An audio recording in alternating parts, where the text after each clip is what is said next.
Hello, lovely people. It is a beautiful Saturday again. My name is Nayiga Madreen, and it is Women Rise, Women at the Front Lines. Yes, every Saturday at 3 p.m. We are always on your screens at Civic Space TV. Follow us on all our social media platforms, Instagram, Twitter, and TikTok and Facebook. Yes, with me in studio, I have Birungi Jackline. Jackline is a founder of She Deserves Uganda. Yes, her foundation is called She Deserves Uganda. It's a social movement prioritizing ending menstrual poverty and its effects, side effects. Yes, so we are here to know more about Jackline, what she's doing, and of course more about herself before she tells us about her work. Jackline, you're welcome to the show. Thank you. Yes, so you tell our viewers, who is Jackline Birungi? Okay, greetings to everyone who is viewing this channel. My name is Birungi Jackline, the founder of She Deserves Uganda. I'm not working alone, we're a team of 4. She Deserves Uganda is a social enterprise with a vision to create a world where girls have safe, comfortable and pain-free periods to reach their full potential. She Deserves is mainly focusing on a problem of menstrual pain among school-going girls that are between the age of 12 to 20. Ah, Yeah. okay. So people beyond 20 years, we should not, but You can, okay. but that's our main focus. Ah, okay. All right. So, Jackline, you tell us before we go into the work that you're doing, would love to know more about Jackline's life, growing up. How was your childhood experience? And then a little bit about your education background. Yeah, as Jacqueline, I grew up from Kasese, though I'm not in Konjo. Kasese, Kasese Birungi. district. Kasese, okay. I grew up from Kasese with my aunt and my mom. Okay. However, I always spent much time with my aunt.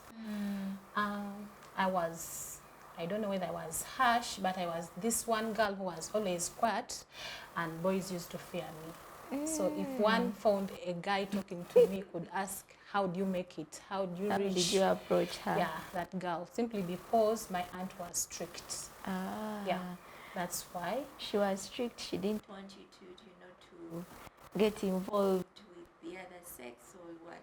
No, she used to say, like, when you play with boys, she used to Something say, will happen. if you get pregnant, it is your problem. Don't come to me, don't do this. Yeah, that's why I couldn't associate with boys. You grew up with that fear of Yeah, associating with them. The other thing is that boys talk a lot and they like the things of touching. So where I grew up, boys don't respect ladies. So it is when you associate with them, they go back in their fellow gents and start speaking, I love this girl, this and this. So I also feared that, so couldn't associate with boys so much. Okay. Yeah. So I went to school from Clembe Secondary School where I completed my senior 4. I couldn't go far. I completed in 2020. I was 16 years. So my dream was to complete Form 6 when I'm 18. So when COVID came in, I sat my senior 4 when I was 17. So my aunt and my mom wanted me to go for tourism and hotel management, but for me, I never wanted that course.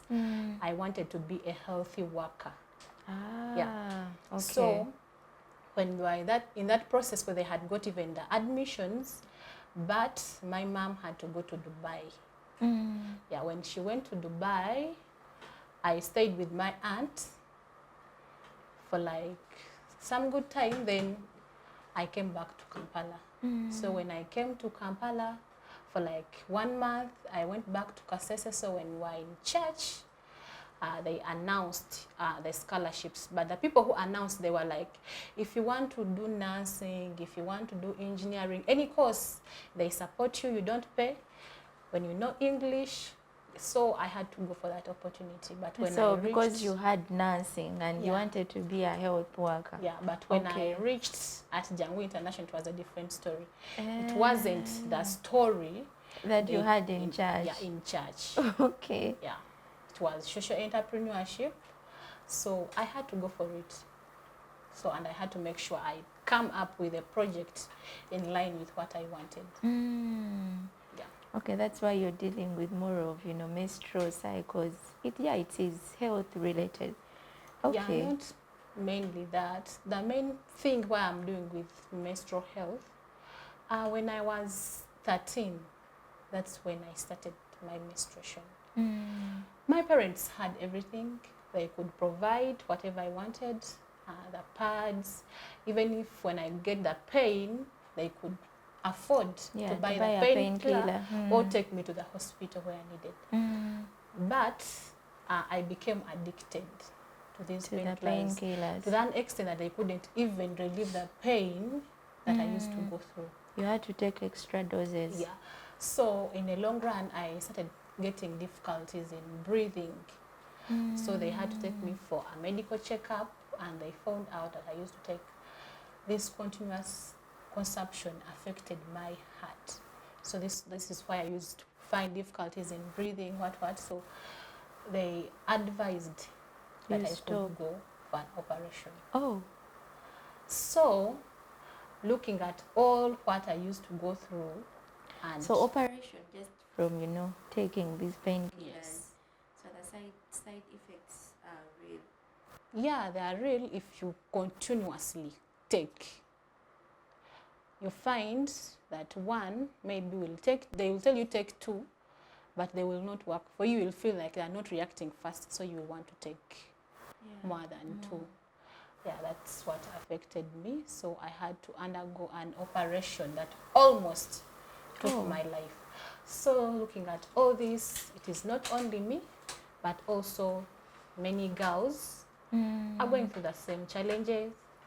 They want to overcome the pain by taking cheap the normal painkillers, we know Panadol but not knowing the side effects or the repercussions. And you find that in that process, you spend more money treating the painkillers that you used to take. So that's why I did this project focusing on menstrual pain, not any other thing in menstruation. Yeah. Menstrual pain. Okay, so basically you're doing something about menstrual pain and you don't want people to take the painkillers. So what is the other option that we are looking at here? The other option people are using, apart from painkillers? No, the option that you yourself are offering to people, yes, to go away from the painkillers that are having the side effects. So what's the option that you have for people to use to deal away with the menstrual pain? Okay, as She Deserve Uganda, we use the aromatherapy approach. The aromatherapy approach is the use of oils. So we use the essential oils and carrier oils to come up with a finished product. Our product is not being swollen because most people don't want to take. So we came up with a product whereby one is not supposed to take but massage. So our product, you only massage where you feel the pain. So when you massage for 1 minute, it is going to allow those oils to be absorbed in your body, and in 10 to 15 minutes, for those who are just adopting our product, it takes around 30 minutes. But for those who have been using it, it is 10 to 15 minutes and the pain is gone. Yeah, that's the solution we are offering right now, and it is organic. Organic. Someone will wonder, because menstruation has a lot of issues that come with it. Why did you focus? Okay, you told us because from your own experience, because of the pain that you went through. But then in our communities, do you think this was, okay, in the communities that you've gone to, what are some of the most challenging issues that the girls are facing mainly during this menstruation period? Um, from where I come from and where I grew from, the biggest challenge is on pain, not pads. Though there are other girls who are finding difficulties in accessing pads. But different initiatives have come out to support these girls by those like AfriPad, Safe Girl, girls in Minyachi. They have come out to do reusable pads and offer to these less privileged girls who cannot afford the pads. So, but not forgetting that this is not the only challenge they're facing. You find that still the girls are having pads, but still they're missing school, simply because it is because of the pain. So the main challenge from where I come from, it is the pain during the menstruation, though there are other challenges not in line with menstruation. Yeah. So Jacqueline, the product, what you said it's a natural and organic. What ingredients do you use? Someone would want to know what you use to make this the product or the oil. Yeah, we use the essential oils, and the specific essential oils we use the lavender, eucalyptus, and mint. Then we also use the carrier oils, and the carrier oil we use, it is avocado oil. Ah, yeah. Okay. So you combine that one, then come out to the product. So how effective is this product? How effective? Yeah. It reacts in 10 to 15 minutes if you've been using it. For those who are just adopting it, it is 30 minutes. In case you've been using painkillers, but if you have not been using any alternative like painkillers, it still reacts in 10 to 15 minutes. Yeah. Okay. So you're doing this, where are you doing this from? You said the age bracket, you're mainly working with girls between 18 to 20 years. So I believe these girls are still in school or universities. So how do you reach out to these young girls? So we do the community outreaches in schools and communities, making awareness, and we also reached out to them through doing She Deserve runs, the runs with different organizations. Then we have an application. Okay. We install it in schools, so girls are able to communicate to us. They ask questions and we answer automatically where we are. Yeah, that's how we reach out to the girls and do awareness. So they're asking mainly about the menstrual pain, or you also handle other things to do with the menstrual, the menstrual cycle? They don't specifically ask on menstrual pain. They also ask about other questions about the menstrual cycle. They also request if we can provide pads. They ask different questions, and we have a medical personnel who attends to them and answer to those questions. How does this app work? Because being in a school setting, these are young people busy with academics. How does the app work? Does someone need a phone? How do you use this app? So when we used to go for community outreaches and awareness, we found out that some girls are shy. They're not able to ask questions in public. They're private questions. So this app or this application is installed in school premises on the PCs. So they go direct to their PCs and ask questions. For those who are at home, we also install the app on phones. Okay. So you're able to ask. What's the name of the app? It's called it is the menstrual hygiene determinating system. That is the name. I think I've seen something like that somewhere. Yeah, I think I've seen it somewhere. So any question to do with menstrual hygiene, by the way, also menstrual hygiene is important. So menstrual hygiene, the cycle, the pain, you go to that app and ask the questions? Yeah, you ask. You can also ask through our social media platforms. We have they also ask on LinkedIn. They also ask through our website. We also have our website. They also ask through our website. They also ask through TikTok, through inboxing, and they ask. Okay. Yeah. All right. So besides you when you go for these outreaches, besides the talking about the menstrual pain, are there any other possible topics around the menstrual cycle that you handle? Yeah, we talk about the menstrual health, specifically for those girls who use the reusable pads.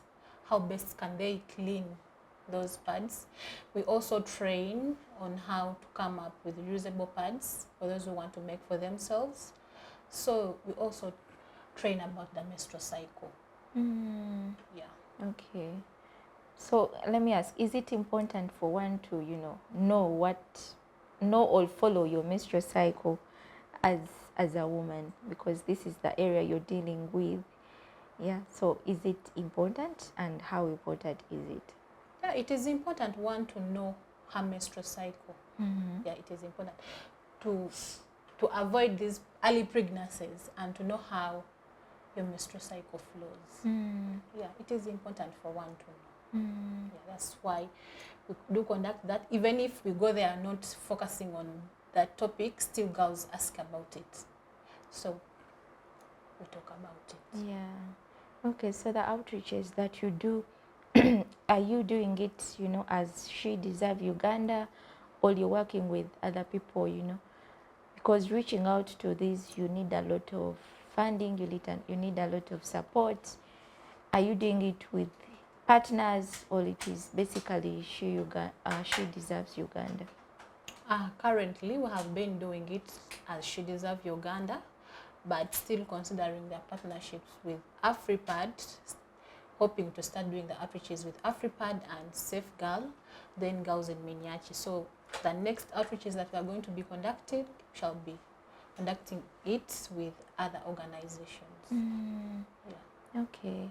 And as a young person, you're a young person, when you go for these outreaches, have you notified any, challenges these people bring out to you? The girls, yes, the challenges, basically when we are in that period, that season, yes, what are some of the challenges that these girls face, and how able are you to advise them to overcome these? When we go in outreaches, I don't go alone, I go with the team. And the questions most of them ask around the safe days, around the flow of their blood, those are the most questions they ask. Then the challenges they face, because most girls that we are able to talk to, they used to come to me and tell me, I get the pain and I take excess painkillers. I reached at an extent I thought that maybe I'm cursed. Like they have that belief sometimes. Most of them think that they're cursed. So they come to me, I talk to them, I tell them the pain is natural, but if you feel like it is not natural, you can also go to the hospital and talk to the medical personnel, make checkup on you and see what is the cause of your pain. So the most challenges I face in the outreaches, most of them think I have money. They think I have a lot of money. So they come thinking I'm going to give them money, but I also don't have. The money I get is for the organization. I've also not yet benefited from it as I want, but the money we get, we reinvest it in the organization. So most of them come to me thinking I'm going to help them, but I help them with a little I have. Yeah, so that is the most challenge that I'm facing when I'm in the outreaches.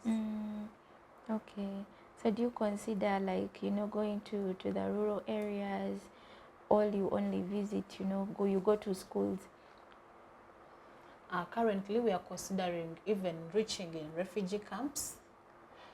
also rural areas. We have gone in rural areas, but currently we are considering to go in refugee camps because those people are more vulnerable as we think. Yeah. So we are also considering to go and support those people in refugee camps, give them sessions, provide them with our products, the few we have, donate to them and support them. So anyone who is there, who is willing to donate or join the run, can reach out to us because we are in the process of donating to these people in refugee camps. Yeah. Okay. And as a young person, you know, there are many challenges that come your way, and with the work that you're doing, yes, it also has challenges. So how are you able to keep up, you know, to keep up with the work that you're doing, the venture that you started? How are you able to stand on your own, well, as a team, and do see that this business moves on? The challenge is most importantly how I overcome them. There is this one person I run to when I'm down or when I'm facing challenges, and that is Charles Musoro.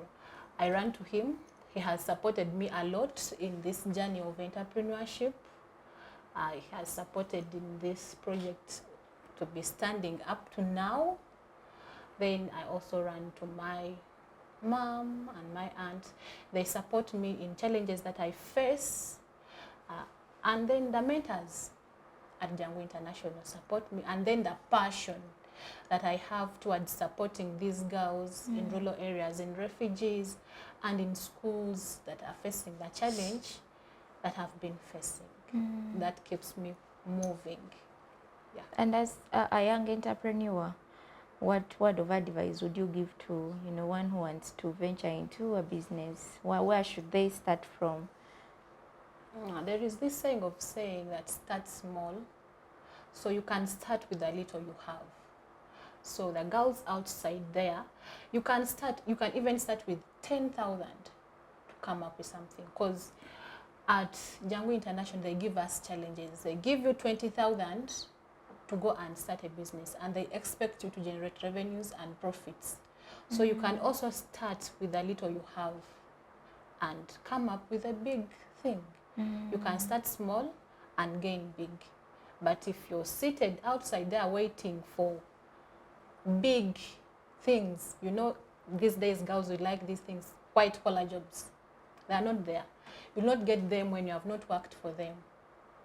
And the jobs of Uganda, you have to fight for them. You have to be knowing someone in bigger position to get a job in a government, in an organization. You see, people are coming up with organization, but they also first consider their relatives before considering other people, because if my organization is working, I cannot consider any other person when my sister is at home seated. I will first lift my sister, then consider others.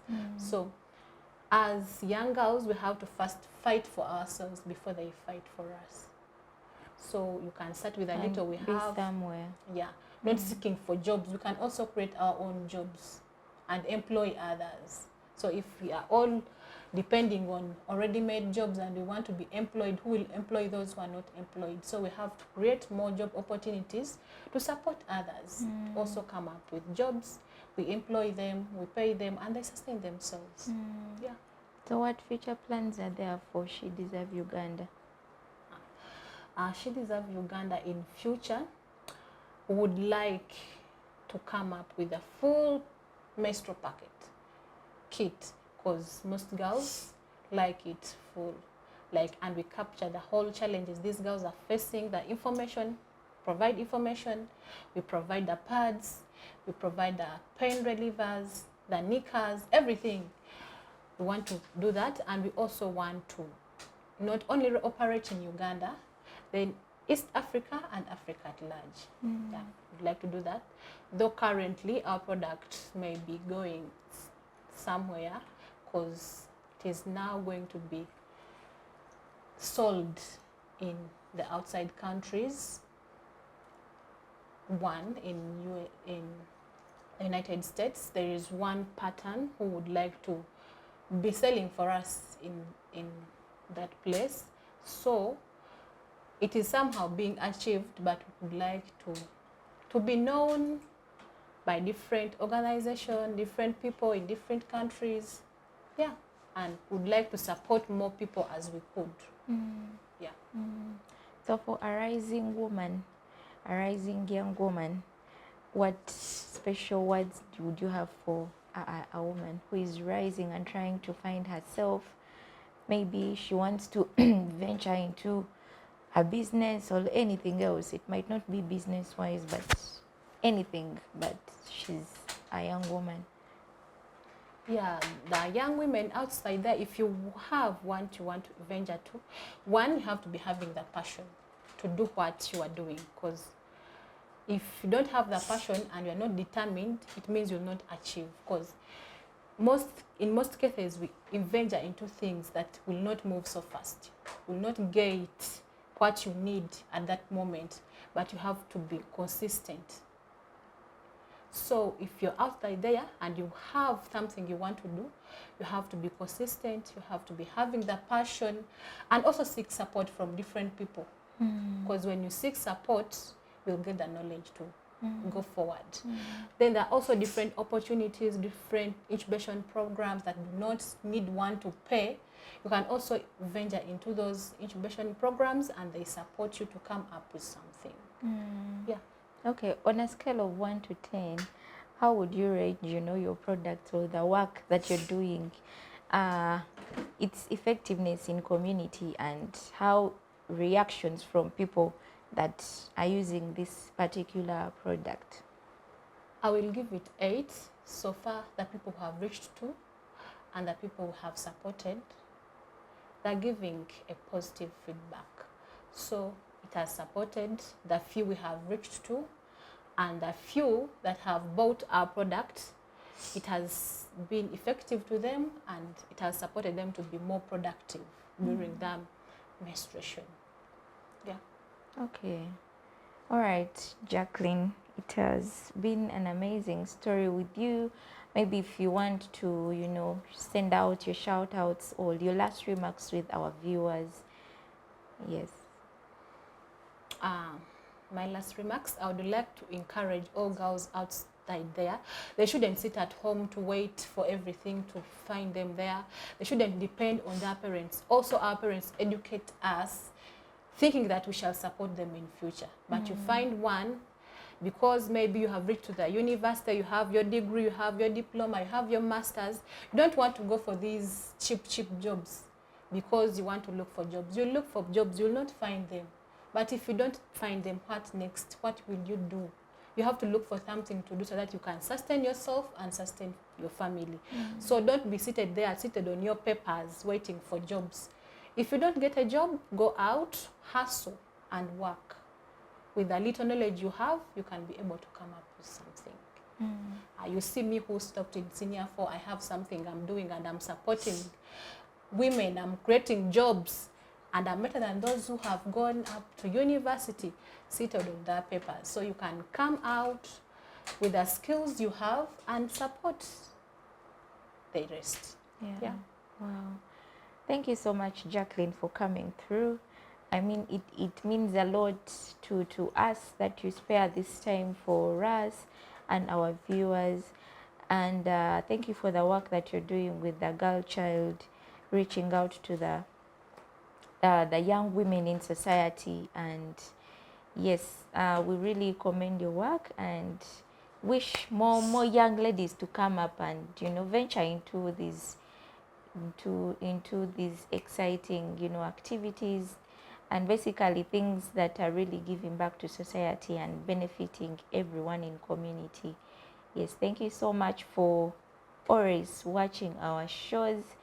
If you want to be part of these conversations, feel free to share a comment in the comment section, like the conversation, and of course share the link with your friends and family to also watch and be inspired by these young women with what they are doing. I've been your host, Madreen. See you next week. Bye.